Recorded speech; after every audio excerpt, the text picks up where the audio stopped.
জানালাতে পর্দা ঝুলিয়েছেন, দরজাতে পর্দা ঝুলিয়েছেন, মেন গেটে পর্দা ঝুলিয়েছেন, সোফার উপরে পর্দা ঝুলিয়েছেন, ড্রেসিং টেবিলের উপরে পর্দা ঝুলিয়েছেন, ফ্রিজের উপরে পর্দা ঝুলিয়েছেন এবং চোখের সামনে 38 ইঞ্চি চওড়া এলসিডি, তাতে আপনি পর্দা ঝুলিয়েছেন। আপনার বাড়ি একদিন মেহমান হয়ে বসলাম ডাইনিং টেবিলে, আমার সামনে আপনার সামনে আপনার বিবি চায়ের কেটলি নিয়ে আসলো, বিস্কিটের প্লেট নিয়ে আসলো। আপনার বিবিকে আমি দেখতে পেলাম মাথাতে কাপড় নাই, আপনার বিবিকে দেখতে পেলাম বাহু পর্যন্ত তার হাত খোলা, আপনার বিবিকে দেখতে পেলাম তার কোখাগুলো খোলা, তার গায়ে কিন্তু পর্দার পোশাক নাই। তাহলে আমি আদবের সাথে জিজ্ঞেস করে বলছি, টিভির উপরে পর্দা লাগা ফরজ নয়, জানালাতে পর্দা দেওয়া ফরজ নয়, সোফার উপরে পর্দা দেওয়া ফরজ নয়, আপনার বিবির উপরে পর্দা লাগানোটা ফরজ ফরজ ফরজ। বিবির গায়ে পর্দা নাই তো বাকিগুলো পর্দা কিসের জন্য আপনি ঝুলিয়ে রেখেছেন? কে বলে আপনার বাড়িটা ইমানদারের বাড়ি? এটা ইমানদারের বাড়ি? ফজরের বেলায় জাগতে পারে না একটাও লোক গোটা বাড়ি, এটা ইমানের বাড়ি?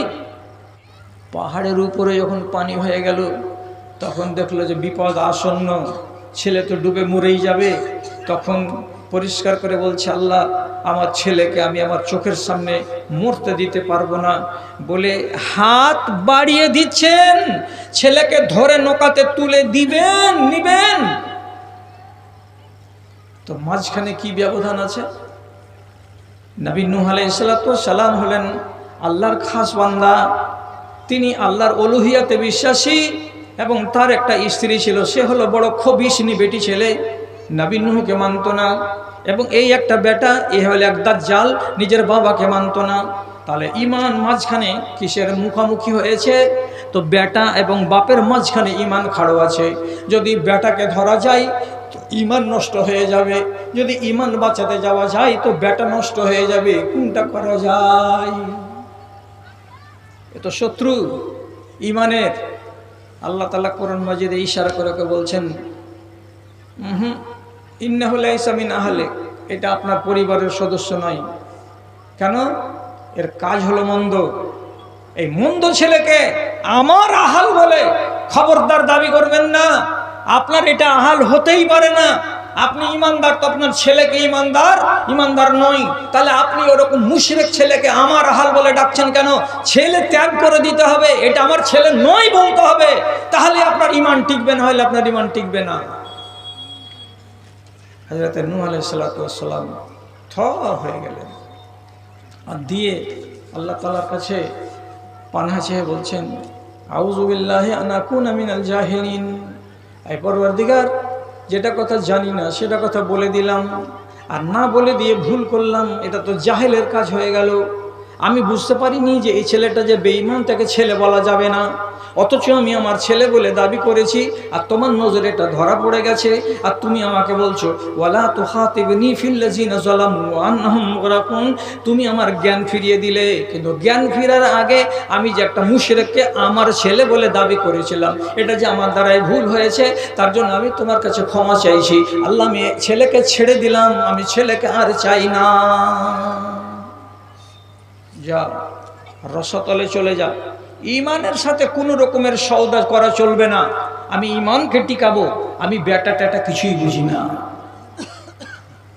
দাদারে, ভাইরে, এই দেশে তো আপনারা অনেক লোক আছেন, অনেক রকমের লোক আছেন, আর টাইলসের বাড়ি করে রেখেছেন, ঝর্ণা বসানো আছে, আর আপনাদের পায়খানার ঘরে এত সাজ সরঞ্জাম আছে যে আমাদের মতো গরিব মানুষগুলো যদি ওই টয়লেটে আপনাদের ঢুকি তো প্রথমে 3 বার ভাবতে হবে যে এটা পায়খানা করার ঘর না, এটা ভাত খাওয়ার জায়গা।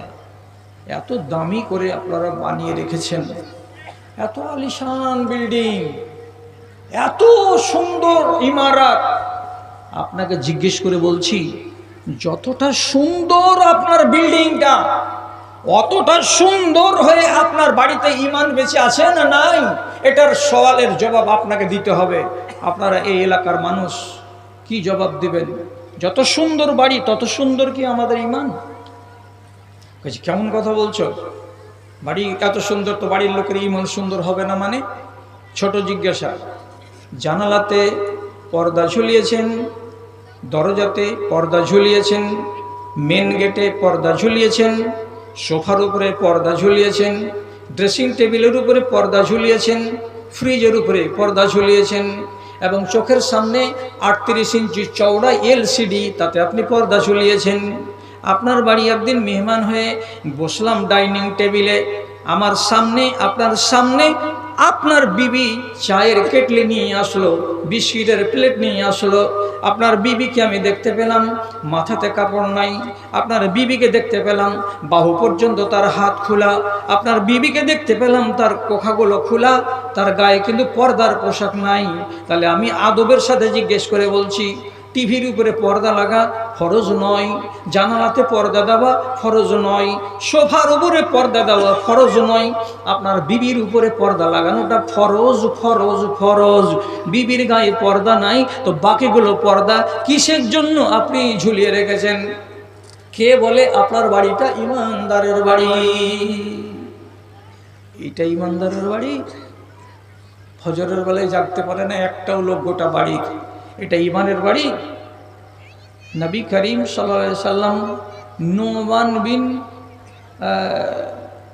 মুতাররিফ নাকি সাহাবীটার নাম ভুলে গেলাম, আল্লাহ মাফ দিয়ে, তো নোমান বিন মুকাররিম ইনি নিজে বলছেন, আমাকে নবীজি আমার ইসলাম কবুল হওয়ার পরেই সাথে সাথে বলেছিলেন কি, ইন্নালিল ইমানি বুয়ুতা ওয়ালিন নিফাকে বুয়ুতা।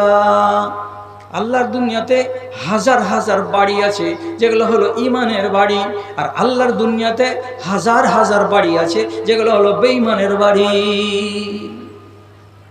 কেমন গো?